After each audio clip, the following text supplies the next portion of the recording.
Mengapa sih kalian harus belajar wirausaha di Scale Up?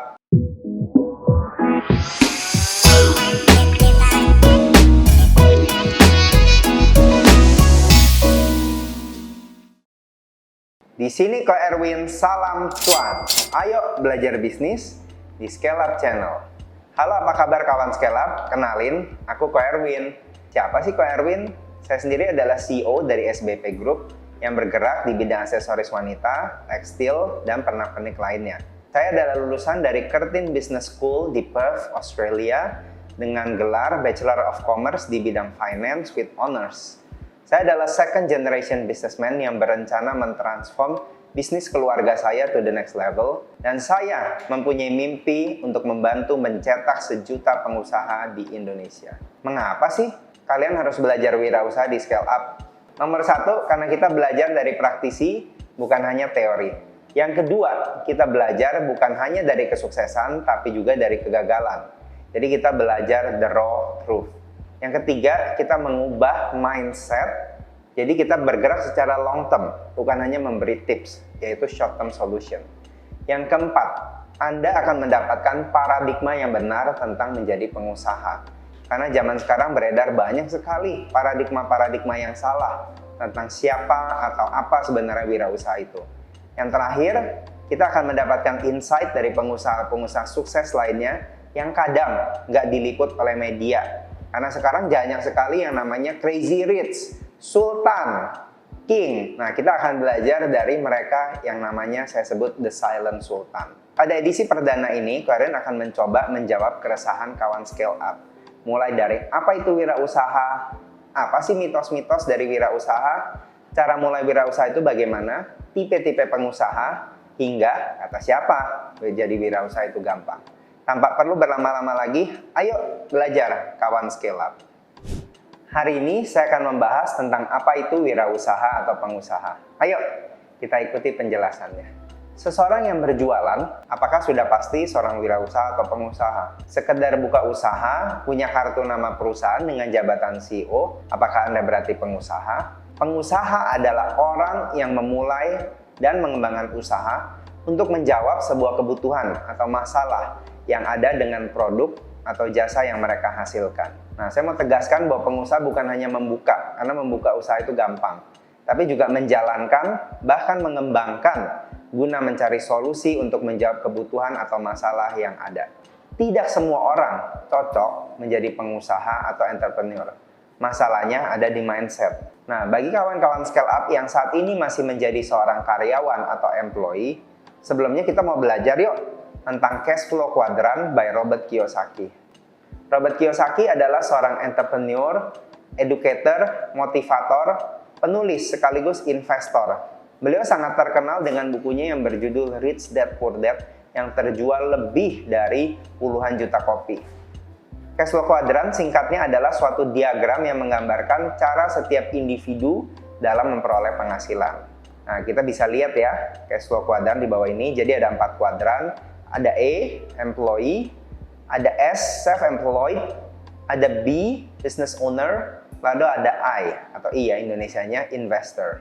Nah, kita cek yuk, kita ini saat ini berada di kuadran mana dan kuadran mana yang kita mau tuju. Kuadran yang pertama adalah kuadran E, employee atau kuadran karyawan. Nah, mereka cenderung memilih keamanan dan juga kenyamanan untuk mendapatkan penghasilan dengan cara bekerja dan memperoleh imbalan berupa gaji tetap per bulan. Employee menukar waktu mereka dengan uang, dan mereka mengejar jenjang karir.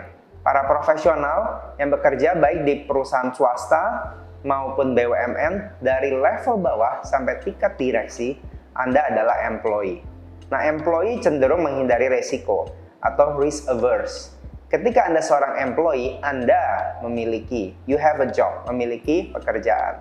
Kuadran yang kedua adalah kuadran S, atau self-employed business. Anda mempunyai dan mengerjakan jenis usahanya sendiri. You own a job. Contoh dari orang-orang di kuadran S adalah agen asuransi, MLM, driver online. Ya, kalau Anda adalah driver ojol, Anda berada di kuadran S. Toko online, desainer, dan juga para dokter. Kuadran S memiliki bentuk pengelolaan bisnis sendiri.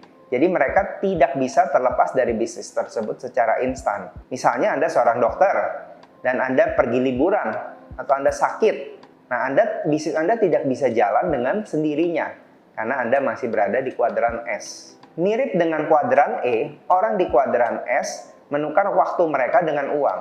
Bahkan cenderung bekerja lebih keras dari orang yang ada di kuadran E. Nah, bedanya kuadran E dan kuadran S, orang di kuadran S bisa menunda kenyamanan atau delayed gratification. Mereka cenderung memiliki inisiatif yang tinggi, mereka work hard and work smart. Orang di kuadran S mementingkan gelar akademis. Mereka mampu bekerja secara mandiri, namun cenderung untuk memiliki kemampuan rendah atau menengah untuk kerja bersama tim. Mereka cenderung untuk memikirkan kesuksesan diri mereka sendiri. Nah, bagaimana kawan scale up tentang dua jenis cash flow kuadran yang Erwin sampaikan? Tenang, jangan bingung. Pasti udah ada komentar atau pertanyaan ya. Langsung aja nanti tulis di kolom di bawah ini ya. Kawan scale up mau cuan? Ayo kita belajar cash flow kuadran yang berikutnya. Kuadran B atau big business. Mereka memiliki usaha dengan human capital dan sistem yang mumpuni. Mereka mampu berkembang tanpa peran maksimal dari owner usaha tersebut. Nah, jadi ini bedanya antara orang di kuadran S dan orang di kuadran B. Karena ketika orang di kuadran B, mereka sakit atau mereka sedang pergi liburan, usaha mereka tetap mampu berkembang karena mereka sudah mempunyai sistem dan human resources yang baik. Level orang di kuadran B lebih tinggi dari level S dan terlebih lagi dari E.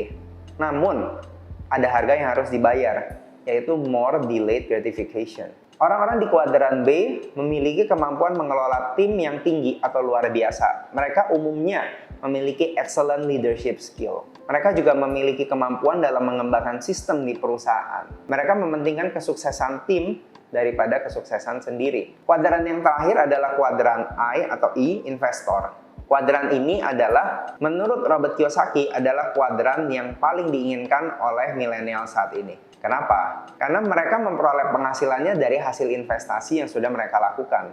Mereka mempunyai multiple streams of income. Jadi mereka memiliki sumber pendapatan bukan hanya dari satu, tapi beberapa sumber penghasilan. Ini yang orang-orang ya zaman now bilangnya time and money freedom. Namun, kawan scale up, Anda harus ingat, untuk berada di kuadran I, Anda harus mempunyai tingkatan mental yang lebih tinggi dari kuadran lainnya. Cenderung Anda harus mengorbankan waktu dan uang pada awalnya. Nah, ini berbeda dengan para orang-orang crazy rich zaman sekarang yang cenderung untuk flexing. Ya, mereka punya mobil mewah, mereka punya jam tangan mewah, mereka punya tas branded. Nggak ada yang salah dengan semua itu. Tapi orang-orang di kuadran I atau investor, kuadran I, mereka cenderung untuk bisa delayed gratification. Jadi mereka nggak membeli barang-barang itu kecuali mereka benar-benar perlu sekali. Sebelum beralih dari kuadran employee ke self-employed, bahkan ke kuadran B dan I, perlu kawan scale up sadari bahwa ada harga yang harus dibayar. Harus ada pengorbanan waktu, energi, dan uang untuk pindah dari kuadran satu ke yang lainnya. Jadi ketika Anda ingin jadi pengusaha, Anda harus tahu bahwa jadi pengusaha itu memang kelihatannya enak, tapi sebelum Anda sampai ke titik itu, harus ada harga yang harus dibayar. Dan Erwin mau bilang bahwa tidak ada satu kuadran yang lebih baik dari kuadran lainnya. Tidak ada yang salah kalau Anda setelah mendengarkan video ini, Anda berpikir, oh saya nggak mau jadi pengusaha, saya nggak mau masuk ke level S atau level B. Itu nggak ada yang salah. Nanti kita akan belajar ya, kenapa sih orang kadang harus jadi E juga nggak masalah gitu ya. Semuanya bergantung dari masing-masing individu. Saya akan memberikan contoh orang yang sukses untuk pindah dari kuadran E ke S, B, dan akhirnya ke I. Saya mengambil satu figur yang saya kagumi, yaitu Bapak Nadiem Makarim, founder dari Gojek. Pak Nadiem memulai karirnya sebagai seorang employee setelah dia lulus dari sekolah bisnis Harvard University. Beliau bekerja di McKinsey & Company USA. Beliau menjadi managing editor atau co-founder dari Zalora Indonesia. Beliau menjadi Chief Innovation Officer di Kartuku. Akhirnya beliau menjadi S, transform ke self-employed business. Beliau membuka Gojek di tahun 2010 dengan hanya 20 orang pengemudi. Kenapa pada saat ini saya bilang Pak Nadiem masih berada di level S? Karena ketika di level itu, kalau Pak Nadiem sakit atau Pak Nadiem nggak aktif dalam bisnisnya, maka Pak Nadiem, bisnis Pak Nadiem ini Gojek nggak bisa berjalan. Tapi Pak Nadiem seperti kita ketahui merupakan orang yang mempunyai leadership skill yang sangat luar biasa.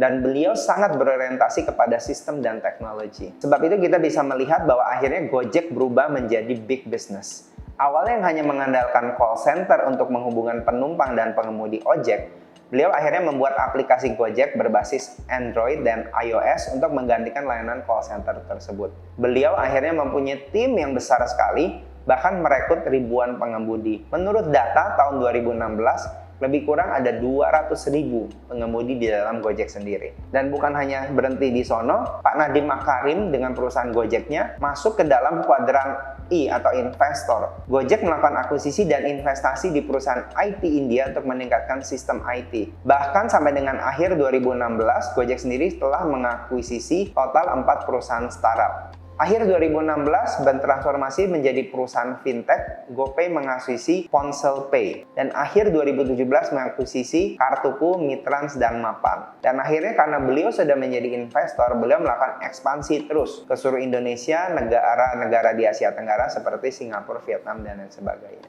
Nah, jadi berikut adalah cash flow quadrant, ya, dan bagaimana kita bisa mentransform, berubah pindah kuadran dari A, S, dan B, dan I. Nah, kalian akan rangkum ya pelajaran kita hari ini. Apa itu pengusaha atau wirausaha? Mereka adalah orang yang memulai dan mengembangkan usaha untuk menjawab kebutuhan yang ada dengan produk atau jasa yang mereka hasilkan. Seorang pengusaha harus mau dan rela melewati proses, berani bayar harga, baik itu waktu, tenaga, maupun uang agar dapat menjadi berhasil dan sukses menjadi pengusaha. Sehingga kita bisa pindah kuadran dari A, S, B, dan tentunya I. So, jika kawan scale up punya pertanyaan-pertanyaan, boleh banget ya sharing di kolom komentar di bawah ini. Kawan scale up, nggak jarang dari kita yang punya mindset ingin jadi wirausaha. Kenapa? Supaya kita cepat kaya kan?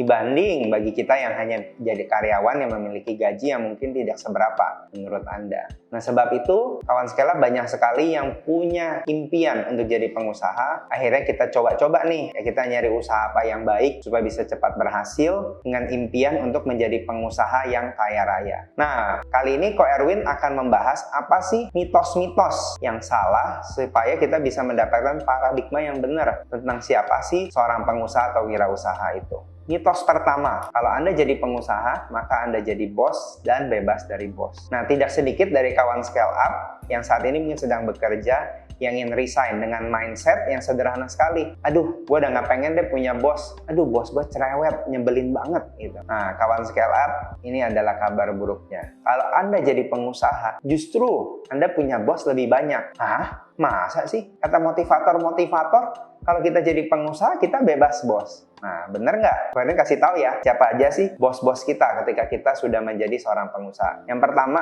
bos kita itu adalah pelanggan atau customer kita. Di bagian awal kalian udah bilang kan, seorang pengusaha itu menjawab kebutuhan. Kebutuhan siapa? Yaitu kebutuhan pelanggan atau customer kita. Nah, itu adalah bos kita, nomor satu. Lalu kedua, bos kita adalah pemodal atau investor kita. Nah, kalian nggak tahu Anda mulai bisnis ini dengan uang Anda sendiri, atau dengan pinjaman dari bank, atau melalui seorang investor. Nah, investor itu adalah bos, karena dia akan menuntut pengembalian hasil atas pinjaman atau modal mereka. Yang ketiga, kreditor. Nah, karena sebagai seorang pengusaha, terutama apabila Anda seorang pedagang, nggak jarang bahwa kita berhutang kepada supplier kita. Nah, mereka adalah bos kita, karena kita harus membayar kembali pinjaman kita kepada mereka. Lalu banyak lagi stakeholder lainnya. Kadang-kadang ketika Anda menjadi pengusaha, Anda harus menuruti peraturan-peraturan pemerintah setempat. Anda harus menuruti peraturan-peraturan, misalnya Anda berada di mall, Anda harus menuruti peraturan-peraturan yang ada di mall. Jadi ketika Anda jadi pengusaha, itu nggak berarti Anda bebas dari bos. Anda akan punya bos-bos yang lainnya. Jadi kalau motivasi Anda untuk jadi pengusaha adalah bebas dari bos, maka saat ini kalian mau katakan bahwa itu bukan solusi atau motivasi yang tepat. Itu bukan dasar yang benar, dasar yang kuat untuk jadi seorang pengusaha. Mitos kedua, pengusaha selalu punya uang cash banyak. Nah, kenyataannya pengusaha itu tidak selalu punya cash yang banyak. Mungkin mereka punya aset yang banyak. Kenapa? Karena ketika kita pada awal usaha, pengusaha cenderung harus mereinvestasikan keuntungan bisnisnya untuk kebutuhan ekspansi maupun perputaran cash flow usahanya. Bahkan kalian bilang kalau Anda seorang pengusaha, Anda itu bertanggung jawab pada tim Anda. Merupakan kewajiban Anda untuk mempersiapkan setidaknya 6 bulan, bahkan mungkin kalau bisa 1 tahun cadangan kas untuk bisa membayar gaji karyawan Anda. Nah, jadi banyak pengusaha itu paper atau asset rich tapi tidak liquid. Contohnya siapa? Contohnya adalah William Tanuwijaya. Anda mungkin mengenal beliau sebagai penemu founder dari Tokopedia atau sekarang dipanggil dengan Goto. Goto itu mempunyai nilai kalau saya nggak salah adalah 20 billion US dollars. Jadi Goto itu adalah dekakon. Nah, tapi pada awal perjalanan bisnisnya William Tanuwijaya, bahkan ketika Tokopedia sudah mencapai level unicorn,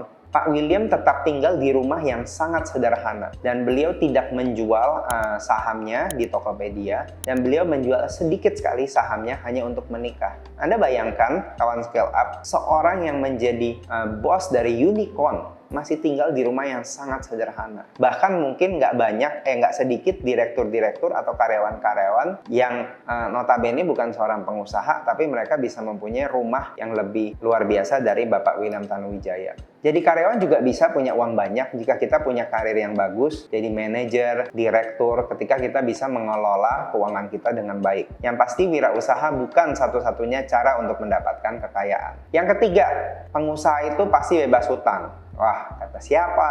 Tergantung dari tipe pengusaha. Ada pengusaha yang konservatif, ada pengusaha yang agresif. Nah, banyak pengusaha itu justru hutangnya banyak. Nah, kemarin ada sedikit cerita ya. Ini waktu Ko Erwin pergi ke Jianan bisnis di China. Di sana ceritanya begini. Kalau orang yang pengusaha kecil, kalau orang yang orang biasa-biasa saja, mereka ke bank, mereka itu justru deposit uang. Ya, jadi mereka punya simpenannya banyak. Nah, pengusaha-pengusaha besar yang naik Porsche, Lamborghini, Rolls Royce, ketika mereka datang ke bank, mereka itu justru cari pinjaman. Nah, jadi belum tentu ya, pengusaha perlu untuk menjadi bijak mengatur keuangan atau cash flow mereka dan mengelola hutang mereka dengan baik. Nggak ada yang salah dengan punya hutang. Berhutang itu pilihan dan tidak dosa, asalkan Anda tidak ngemplang. Nah, yang harus kita cari adalah hutang-hutang yang produktif. Nggak ada yang salah kalau Anda ingin mengembangkan usaha Anda, Anda mau ekspansi, Anda mencari pinjaman, baik itu ke investor, baik itu ke perorangan maupun ke bank. Asalkan dalam hitungan Anda di atas kertas, Anda bisa mengembalikan pinjaman itu beserta bunganya. Ya, nggak salah juga bagi kita mencari pinjaman ke supplier kita, karena itu akan membantu perputaran cash flow kita. Nah, ini saran dari Ko Erwin. Jika saat ini kawan scale up Anda masih seorang karyawan dan punya mimpi menjadi seorang pengusaha, Anda bisa kok memulai dari usaha sampingan, ya, tapi serius. Ya, Anda harus komit. Tidak boleh Anda bilang, karena ini usaha sampingan, saya kerjanya setengah-setengah. Nggak boleh.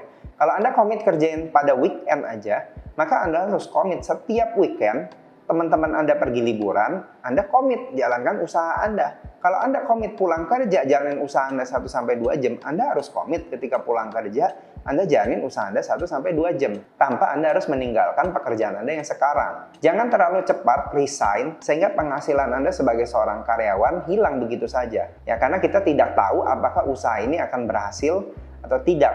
Nanti kita akan bahas ya di topik berikutnya. Terlebih lagi, bagi kawan scale up, bagi Anda yang masih punya tanggungan, mungkin orang tua, mungkin anak, atau hutang yang masih harus dibayar. Ya, jangan kita punya ambisi untuk jadi pengusaha sehingga mengorbankan realita kehidupan kita saat ini. Nah, kawan scale up, jika kalian punya pengalaman, silahkan sharing dan isi kolom komentar di bawah ini. Nah, dari 3 mitos yang udah Karin bicarakan, kawan scale up masih percaya mitos yang mana? Ayo ngaku. Masih penasaran nggak sih dengan mitos wirausaha yang lain? Kita akan lanjutkan ya. Mitos yang keempat, seorang wirausaha perlu untuk sekolah bisnis. Nah, kalian mau bilang, tidak perlu untuk sekolah bisnis untuk menjadi seorang pengusaha. Kalau Anda seorang lulusan sekolah bisnis, tidak menjadi jaminan bahwa Anda dapat menjalankan bisnis. Sekolah bisnis tidak menjadi keharusan atau persyaratan dalam menjalankan bisnis. Di Amerika, faktanya bahwa banyak lulusan universitas, sekolah bisnis dari universitas terkenal, malah menjadi karyawan. Kenapa? Karena mereka harus berhutang untuk menyelesaikan sekolah bisnis mereka. Ada student loan yang harus dibayar dan itu menghambat mereka untuk menjadi seorang pengusaha. Ditambah lagi bahwa ketika kita belajar di sekolah bisnis, cenderung kebanyakan adalah teori dan hanya satu spektrum dari bisnis itu sendiri. Tapi apakah sekolah bisnis itu jelek? Enggak. Bahkan kemarin anjurkan bagi Anda yang menjadi pengusaha dan Anda mempunyai uang dan waktu dan kesempatan itu, belajar sebanyak-banyaknya. Ya, yang pasti jadi pengusaha harus selalu belajar. Kenapa? Karena investasi terbaik adalah investasi dari leher ke atas. Ya, otak kita harus selalu diisi. Namun, tidak terlalu terpaku hanya kepada pendidikan formal. Pendidikan formal itu baik karena memancing untuk belajar secara sistematis. Kalian sendiri belajar melanjutkan bukan hanya sampai S1, tapi juga melanjutkan sampai honors. Namun kita jangan terpaku dengan keterbatasan itu. Mengapa wirausaha tidak perlu sekolah bisnis atau tidak harus? Faktanya bahwa banyak dari wirausaha sukses adalah orang-orang yang drop out dari bangku sekolah atau tidak pernah menduduki bangku kuliah. Contoh Bill Gates, pendiri Microsoft, beliau drop out dari Harvard. Atau Steve Jobs, pendiri Apple, beliau juga drop out dari Reed College. Mereka adalah orang-orang yang drop out namun berhasil membangun usaha yang sangat besar sekali. Jadi pendidikan formal bukanlah syarat, namun merupakan modal yang baik. Yang penting adalah seorang pengusaha harus punya mindset untuk terus belajar dan jangan berhenti untuk belajar.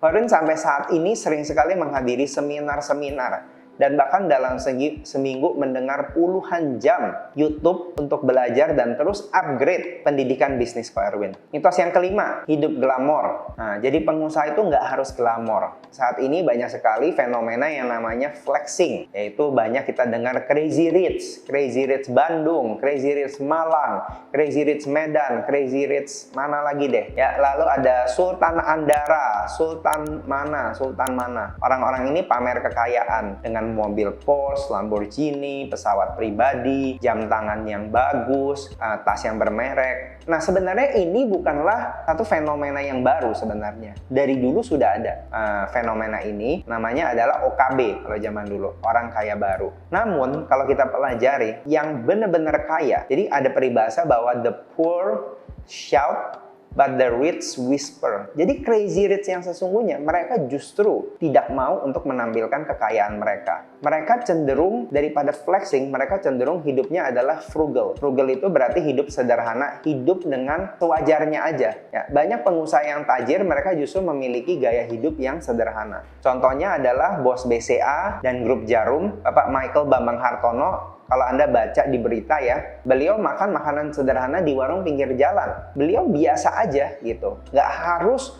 makan di restoran yang bintang di hotel bintang 5, nggak harus makan di restoran yang mahal. Pak Michael Bambang Hartono tidak mampu. Saya rasa mampu. Bahkan untuk membeli restorannya pun beliau mampu. Jadi orang crazy rich tanda kutip banyak yang hanya mementingkan gengsi, tapi orang yang kaya beneran mereka mementingkan rasa. Arman Wahyudi Hartono, ya bos BCA, anak bungsu dari Robert Budi Hartono, bahkan tidur tanpa AC yang berlebihan dan tidak malu memakai sepatu robek. Saya kebetulan punya kesempatan waktu itu pergi tur sama Bapak Arman Wahyudi Hartono ke salah satu daerah di Jawa Tengah. Beliau bahkan nggak ragu untuk menjadi tour guide kita, makan di lesehan, di pinggiran, masuk ke daerah-daerah pedalaman. Itu adalah crazy rich yang sesungguhnya. Jadi, hiduplah menurut kemampuan dan level kenyamanan kita. Paling keren adalah kalau kita punya uang untuk beli pesawat, tapi kita nggak beli. Nggak harus kalau kita udah jadi crazy rich, kita punya uang beneran. Nggak harus kita pamer-pamer. Kita bisa untuk mungkin mendonasikan sebagian uang yang kita miliki untuk berbagi rezeki dengan orang-orang yang memerlukan. Ya, jadi kita giving back daripada kita show off. Jadi saudara harus ingat bahwa mindset pengusaha adalah kita harus work hard,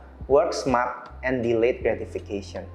Berapa sih modal awal yang kita perlukan untuk menjadi seorang wirausaha? Nah, Korin sedikit sharing ya, pengalaman awal memulai usaha. Nah, itu ceritanya Korin habis balik dari Australia. Korin ada di persimpangan jalan. Pengen kerja di Australia, jadi warga negara sono, atau balik ke Indonesia. Karena orang tua waktu itu meminta untuk melanjutkan usaha, dan sebagai seorang anak yang baik, karena saya pun balik ke Indonesia untuk menjadi wirausaha. Nah, jadi cerita saya ini mungkin nggak bisa sama dengan kawan scale up yang lain. Saya itu kecemplung, saya menjadi second generation businessman. Nah, kenapa sih saya mau untuk menjadi wirausaha? Mungkin juga karena saya adalah second generation dan saya melihat sekeliling saya adalah rata-rata pengusaha semua, maka mungkin lebih gampang untuk saya mengambil keputusan itu. Itu merupakan hal yang sangat normal buat saya. Nah, tapi untuk kawan scale up yang lain mungkin nggak normal. Mungkin Anda berada di lingkungan PNS. Nggak ada yang salah ya dengan PNS ya.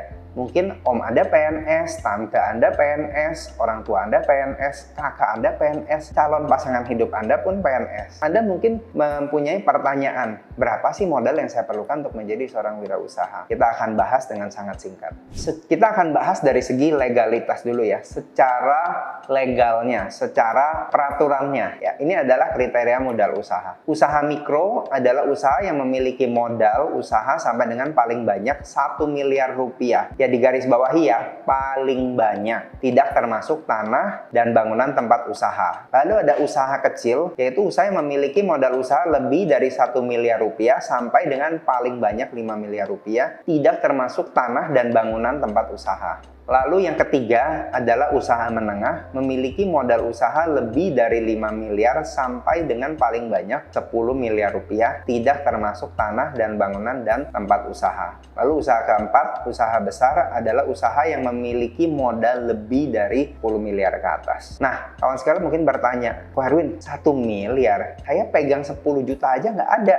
Bagaimana saya bisa mulai wirausaha? Nah, tadi kan Koren bilang, ini hanya secara legal. Tapi secara praktek lapangan, nanti Koren akan bagikan. Ada yang namanya pengusaha tanpa modal. Apa tuh pengusaha tanpa modal? Contohnya, kalau Anda seorang property agent, Anda adalah seorang pengusaha. Anda nggak perlu modal. Modal Anda apa? Modal Anda ya koneksi. Anda mungkin bisa menjadi seorang insurance agent atau agen asuransi. Itu juga tanpa modal. Anda bisa menjadi seorang dropshipper. Dropshipper itu apa? Dropshipper itu kalau Anda mempunyai toko online, tapi Anda nggak punya stok barang. Tapi Anda mempunyai hubungan baik dengan orang yang punya barang yang murah, ya, dengan supplier. Anda ambil dari supplier A, langsung Anda menjadi orang tengah lempar kepada customer Anda. Itu dropshipper. Jadi Anda bisa mulai usaha Anda tanpa modal. Yang penting mentalnya, yang penting keseriusan, yang penting Anda terus mengisi investasi dari leher ke atas, mindset Anda. Dan terlebih penting, kalau Anda mau jadi seorang wirausaha, Anda harus bisa jualan. Nanti kita akan bahas ya di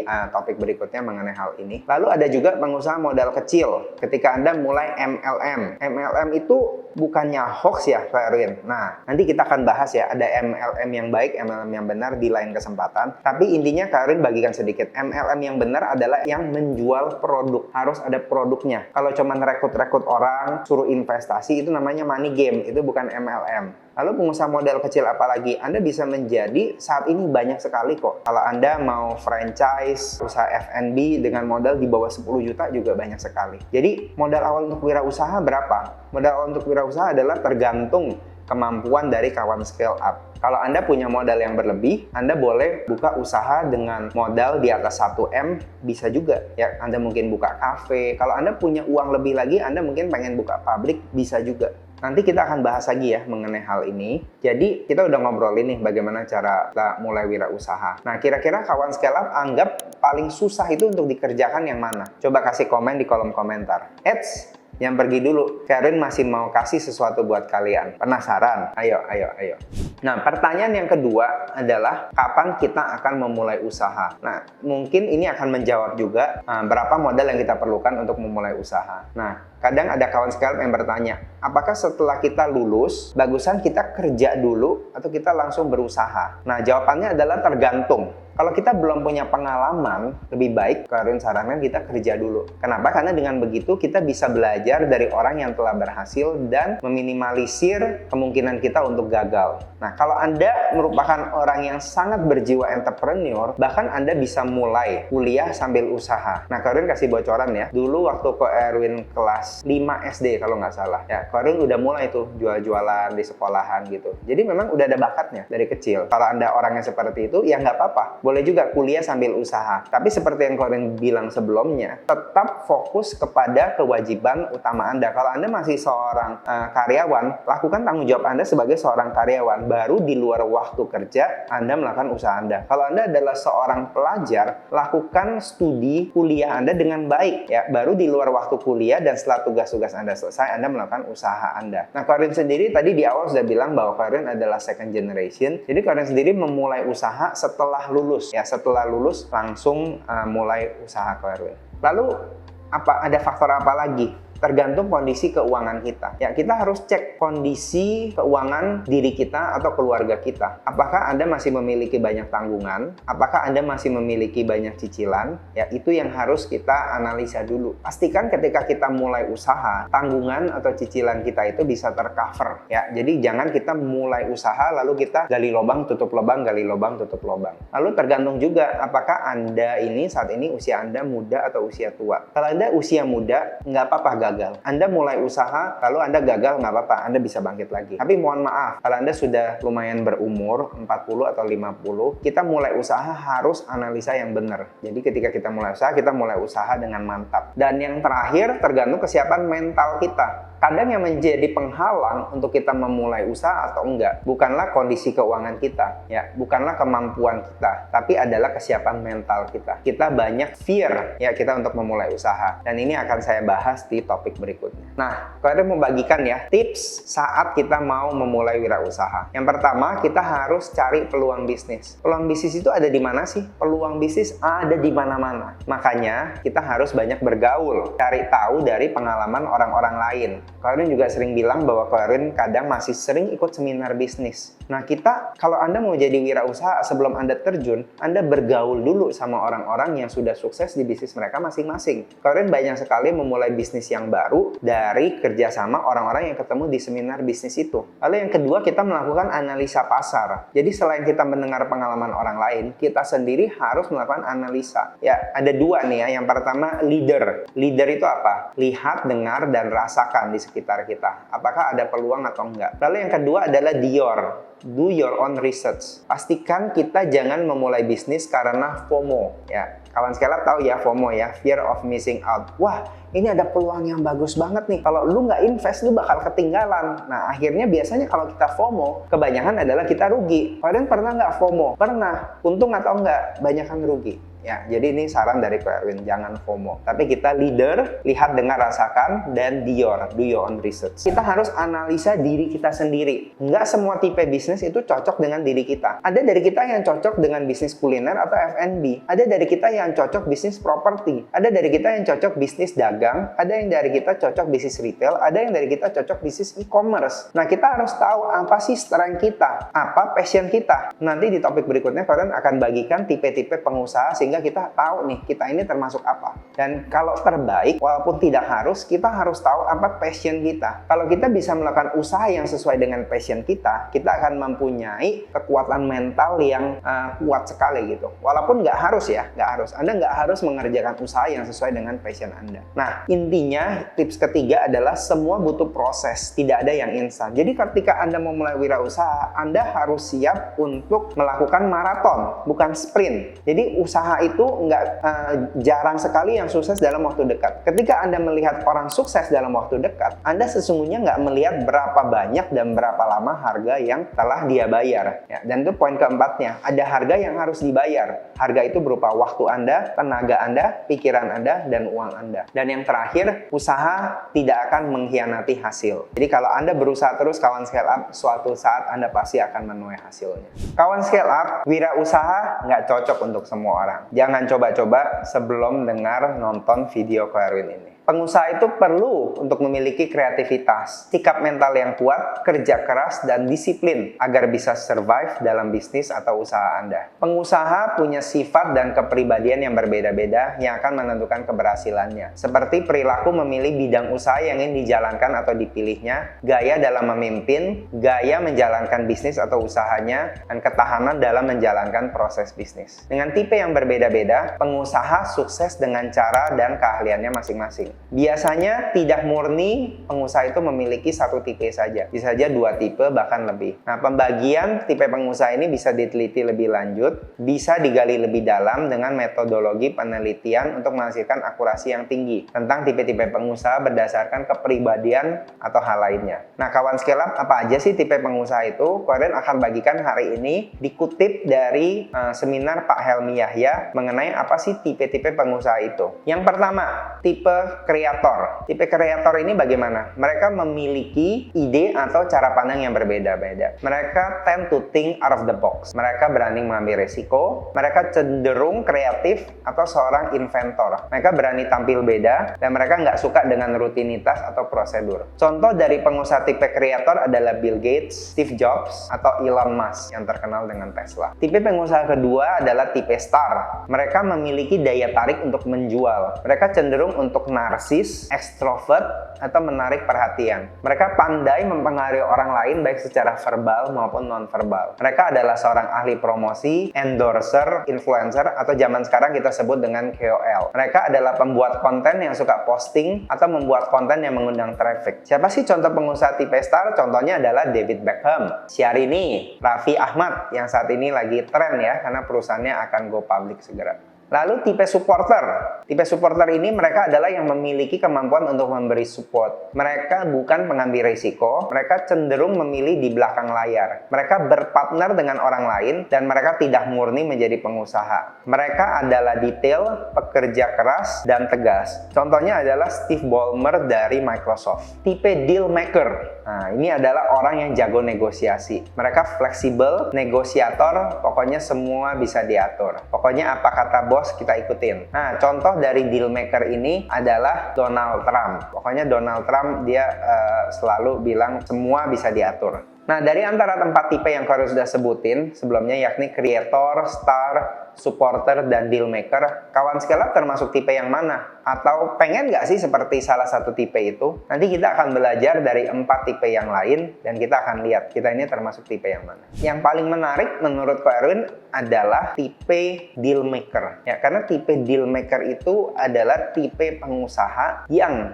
bisa menjalankan usaha mereka tanpa harus keluar modal. Nah, bagi kawan Scale Up yang tertarik, nanti bisa belajar lebih lagi, mungkin bisa ikut seminarnya Pak Helmi juga atau baca dari bukunya Pak Helmi. Eits, masih ada loh lagi tipe-tipe pengusaha lainnya. Ayo kawan Scale Up pasti sudah pada penasaran. Ayo. Tipe trader. Nah, trader ini memiliki prinsip beli semurah mungkin, menjual setinggi mungkin. Mereka mirip seperti deal maker, tapi mereka ada bedanya sedikit. Ya, mereka adalah tipe negosiator. Mereka tenang dan low profile. Mereka berintuisi tajam. Nah, kalau deal maker itu mereka cenderung untuk yang penting deal. Kalau trader itu mereka harus cari barang murah dan mereka menjualnya dengan tinggi. Nah, itu sedikit bedanya antara deal maker dengan trader. Contohnya adalah George Soros. Tipe accumulator. Accumulator adalah tipe pengusaha yang tahu waktu atau timing kapan harus menjual atau kapan harus membeli. Mereka berintuisi tajam, sabar, dan cenderung punya good timing. Mereka kukuh dalam pendirian dan cenderung kaku. Contoh dari tipe akumulator adalah Bapak Triatma Kusuma Haliman, bos dari Agung Podomoro Land, dan juga Warren Buffett. Mereka ini adalah tipe investor jangka panjang. Ya, jadi ketika murah mereka beli, borong. Jadi ketika orang-orang takut, mereka agresif. Dan ketika orang-orang agresif, mereka takut. Itu adalah tipe akumulator.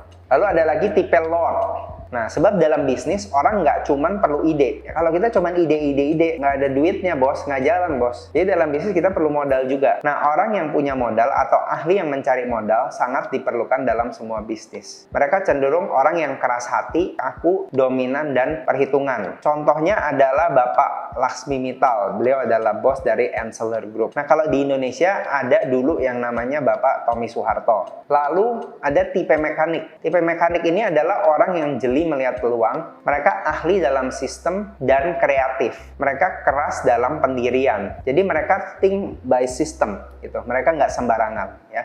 Contohnya adalah Nadiem Makarim dari Gojek, lalu Mark Zuckerberg dari Facebook sekarang udah berubah menjadi Meta. Kawan Scale Up, biasanya tidak murni seorang pengusaha memiliki satu tipe saja. Bisa 2 tipe atau lebih. Bisa aja seseorang memiliki 8 tipe itu. Yang terpenting adalah jangan ada 2 matahari dalam bisnis. Nah, apa sih maksudnya 2 matahari dalam bisnis? Kita cenderung harus combine. Kalau Anda adalah tipe deal maker dan Anda trader, mungkin Anda jangan cari partner bisnis yang sesuai. Anda harus cari partner bisnis yang berbeda. Anda harus cari partner bisnis yang mekanik. Ya, Anda harus cari partner bisnis yang inventor. investor, sehingga bisa suplemen antara bisnis Anda, antara satu partner dengan partner yang lainnya. Nah, kita harus juga tahu bahwa kesalahan terbesar terjadi dalam bisnis adalah salah memilih partner. Tips memilih partner, periksalah track record dari orang yang mengajak atau berpartner dalam usaha. Bagaimana sih caranya? Ya kita tanya temen, kita googling, kita interview, atau cara lain. Bahkan nggak jarang kalau saya mau ngajak orang partneran dalam bisnis, kita ngobrol-ngobrol aja santai. Pergi makan bareng, ya, jalan-jalan bareng, biar kita bisa tahu. Ya jadi kalau kita mau milih tips partner dalam bisnis, terus kitanya belum kenal, kitanya nggak tahu, langsung tiba-tiba partneran, terlalu terburu-buru sekali. Harus punya cek track record mereka. Apa yang kita cek? Yang pertama adalah business profile, yang kedua adalah integritas atau kejujuran, yang ketiga adalah soft skill, yang keempat adalah passion, yang kelima adalah keseriusan dan semangatnya, yang keenam adalah kepribadiannya. Kata siapa sih wirausaha gampang? Kawan Scale Up, menurut Small Business Association atau SBA, sekitar 30% dari bisnis baru akan gagal di 2 tahun pertama. Lebih ngeri lagi ya, 50% akan gagal di tahun kelima. Dan 66% akan gagal di 10 tahun pertama. Dan hanya 25% atau seperempat yang berhasil meneruskan bisnis hingga 15 tahun ke atas. Dan banyak sekali usaha itu gagal di second atau third generation.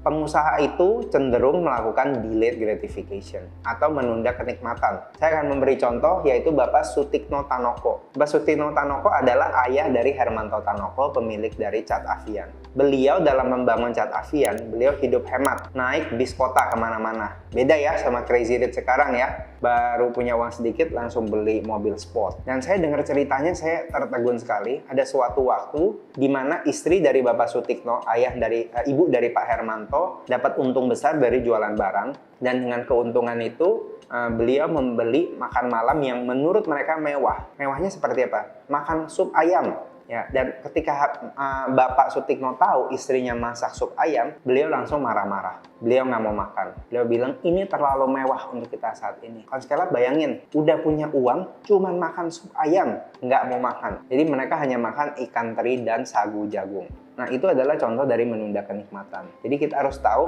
bahwa memulai wirausaha itu nggak gampang. Wirausaha malah harus bekerja lebih keras dari karyawan. Cenderung nggak ada jam kerja. Bisa aja mereka sibuk 24 jam dalam sehari. Mereka mempunyai tanggung jawab lebih besar atau 360 degree responsibility. Kalau kita seorang karyawan, kita hanya cenderung mempunyai tanggung jawab dalam satu bidang saja. Tapi sebagai seorang wirausaha, kita harus mengcover semua bidang itu. Seorang wirausaha mempunyai penghasilan tidak menentu. Mereka bukan karyawan yang digaji dengan jumlah tertentu setiap bulan. Dan wirausaha juga harus ikuti perkembangan zaman. Contoh misalnya Anda berbisnis telekomunikasi, udah nggak zaman lagi dong kalau kita sekarang bisnis telekomunikasi menjalankan usaha jualan pager misalnya. Kita harus bertransformasi terus mengikuti perkembangan zaman. Nah, misalnya Anda sudah memulai usaha pertama Anda, lalu Anda gagal. Pertanyaan berikutnya, Anda lanjut atau balik lagi nih jadi karyawan aja? Nah, kawan Scale Up, untuk menjawab itu, kita harus tahu tergantung tujuan awal kita.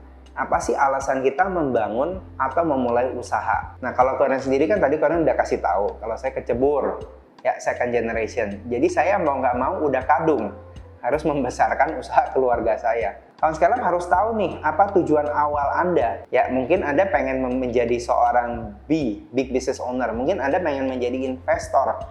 Mungkin itu adalah aktualisasi diri Anda sendiri. Ya, Anda harus tahu, kenali diri Anda sendiri. Jadi wirausaha itu passion Anda atau bukan? Kalian sekali lagi mau bilang bahwa tidak semua orang cocok jadi pengusaha. Nggak semua orang cocok jadi pengusaha. Dan nggak jadi wirausaha itu nggak dosa. Yang penting kalau Anda sudah mulai usaha Anda dan Anda tahu bahwa ini memang panggilan hidup Anda, ini adalah passion Anda, maka Anda harus siap mental.